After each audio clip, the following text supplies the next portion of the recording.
It is the strange destiny of authors to witness their words take on lives of their own. Take, for instance, Zadie Smith's elegant line, "The past is always tense, the future perfect." It has become a standby of wedding toasts and, yes, commencement speeches. And yet, after more than a decade, the words still bear her mark. Clever but not glib, funny but profoundly expressive of sorrow and hope. Was there ever a line more Zadie Smith? It is the kind of uncommonly elegant turns of phrase that we have come to expect upon opening one of her novels. Since her debut, with the acclaimed White Teeth, Ms. Smith has produced one brilliantly realized novel after another. The Autograph Man, On Beauty, and N.W. Readers of the New York Review of Books have also come to look forward to her clear-eyed essays on issues ranging from environmental degradation to joy to Facebook. For Zadie Smith, there is no topic too great, no argument too ferocious. Race, class, and gender, the societal value of art and literature, the burden of history. She has explored them all, guiding her readers towards a more nuanced understanding of our world and ourselves. It is now my great honor to introduce our keynote speaker, Zadie Smith.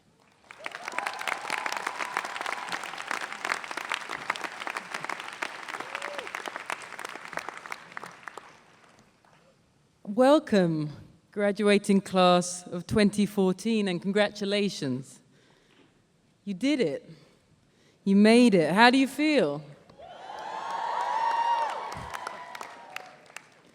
I guess I can only hazard a guess, which means thinking back to my own graduation in England, 1997, and extrapolating. Did I feel like you? I should say first that some elements of the day were rather different. I wasn't in a stadium listening to a speech. I was in an 18th century hall, kneeling before the dean, who spoke Latin and held one of my fingers. Don't ask me why. Still, the essential facts were the same. Like you, I was finally done with my degree and had made of myself a graduate. And like you, I now had two families, the old, boring one that raised me, and an exciting new one consisting of a bunch of freaks I'd met in college. But part of the delightful anxiety of graduation day was trying to find a way to blend these two tribes with their differing haircuts and political views and hygiene standards and tastes in music. I felt like a character in two different movies, and so old. I really believed I was ancient, impossibly distant in experience from the freshman only 3 years below. I was as likely to befriend a squirrel as a freshman. Which strange relationship with time is perhaps unique to graduates and toddlers. Nowadays, age 38, if I meet someone of 41, I don't conclude that friendship is impossible between us. But when I was 21, the gap between me and an 18-year-old felt insurmountable. Just like my 4-year-old daughter who'd rather eat sand than have a play date with a 1-year-old. And what else? Oh, the love dramas. So many love dramas. Mine, other people's. They take up such a large part of college life, it seems unfair not to have them properly reflected in the transcript.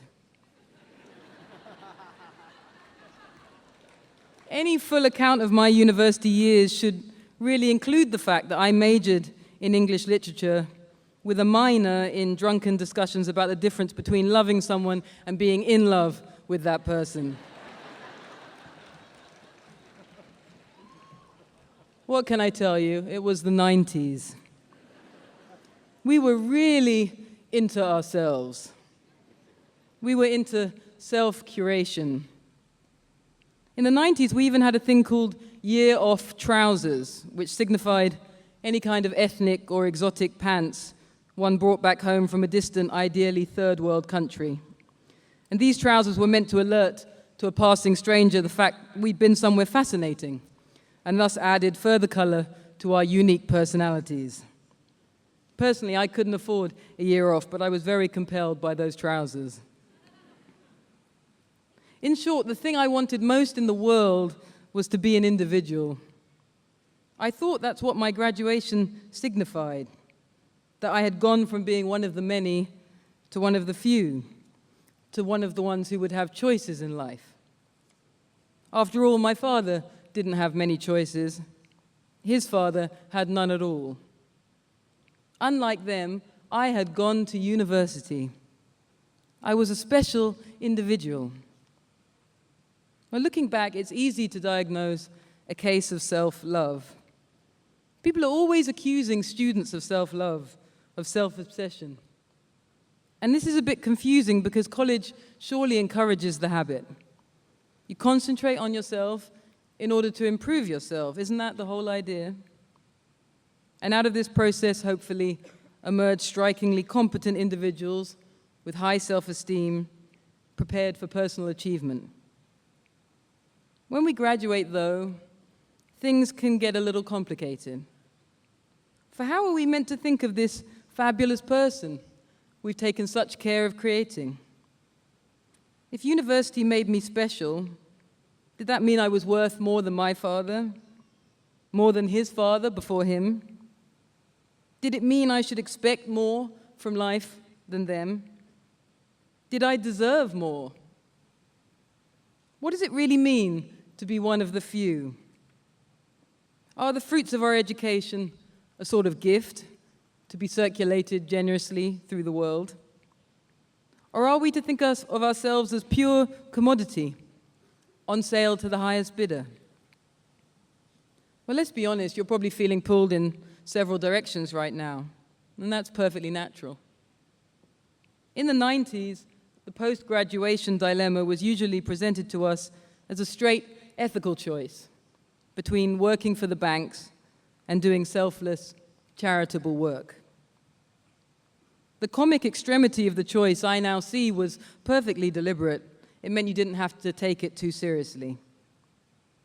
And so we peeled off from each other. Some of us, many of us, joined the banks. But those that didn't had no special cause to pat ourselves on the back. With rare exceptions, we all pursued self-interest, more or less. It wasn't a surprise. We'd been raised that way. Born in the 70s, we did not live through austerity, did not go to war like my father or his father. For the most part, we did not join large political or ideological movements. We simply inherited the advantages for which a previous generation had fought. And the thing so many of us feared was the idea of being subsumed back into the collective from which we'd come, of being returned to the world of the many, or doing any work at all in that world. In my case, this new attitude was particularly noticeable. My own mother was a social worker, and I had teachers in my rowdy state school who had themselves been educated at precisely the elite institution I would later join. But amongst my college friends, I know of no one who made that choice. For the most part, we were uninterested in what we considered to be unglamorous pursuits. We valued individuality above all things. You can thank my generation for the invention of the word supermodel and the popularization of celebrity and lifestyle, often used in conjunction with each other. Reality TV, that was us. Also televised talent shows. Also Ugg boots. You're welcome, millennials. And when the fussier amongst us detected in these visions of prestigious individuality perhaps something a little crass and commercialized, our solution was to go in some ways further down the same road, to out-individuate the celebrated individuals. We became hipsters, defined by the ways we weren't like everybody else. One amusing, much commented upon consequence of this was that we all ended up individuals of the same type. Not one of a kind, but one of a kind. But there was another aspect I now find melancholic. We isolated ourselves. It took us the longest time to work out that we needed each other. You may have noticed that even now we seem somewhat stunned by quite ordinary human pursuits like having children or living in a neighborhood or getting ill. We're always writing lifestyle articles about such matters in the Sunday papers. That's because until very recently, we thought we were going to get through this whole life thing purely on our own steam. Even if we were no fans of the ex-British Prime Minister, Margaret Thatcher, we had unwittingly taken her most famous slogan and embedded it deep within our own lives. "There is no such thing as society," she said. We were unique individuals. What did we need with society? But then it turned out the things that have happened to everybody since the dawn of time also happened to us. Our parents got old and ill. Our children needed schools and somewhere to play. We wanted trains that ran on time. We needed each other. It turned out we were just human, like everybody. Now, I may have this completely backward, but I get the sense that something different is going on in your generation, something hopeful. You seem to be smarter sooner. Part of these smarts is surely born out of crisis. In the 90s, we had high employment and a buoyant economy. We could afford to spend weeks wondering about the exact length and shape of our beards or whether Kurt Cobain was a sellout. Your situation is more acute. You have so many large collective tasks ahead, and you know that. We had them too, but paid little attention, so now I'm afraid it falls to you. The climate, the economy, the sick relationship between the individual prestige of the first world and the anonymity of the third. These are things only many hands can fix, working together. You are all individuals, but you are also part of a generation, and generations are defined by the projects they take on together. Even at the level of slogan, you've decided to honor the concept of the many over the few, that now famous 99%. As far as slogans go, which is not very far, yours still sounds more thoughtful to me than the slogans of my youth, which were fatally infected by advertising. Be strong, be fast, be bold, be different, be you. Be you, that was always the takeaway. And when my peers grew up and went into advertising, they spread that message far and wide. Just be you, screams the label on your shampoo bottle. Just be you, cries your deodorant. Because you're worth it. You get about 50 commencement speeches a day, and that's before you've even left the bathroom. I didn't think you'd want any more of that from me. Instead, I want to speak in favor of recognizing our place within the many, not only as a slogan, much less as a personal sacrifice, but rather as a potential source of joy in your life. Here is a perhaps silly example. It happened to be recently at my mother's birthday. Around midnight, it came time to divide up the rum cake. And I, not naturally one of life's volunteers, was press-ganged into helping. A small circle of women surrounded me, dressed in West African wraps and headscarves, in imitation of their ancestors. Many hands make short work, said one, and passed me a stack of paper plates. It was my job to take the plated slices through the crowd.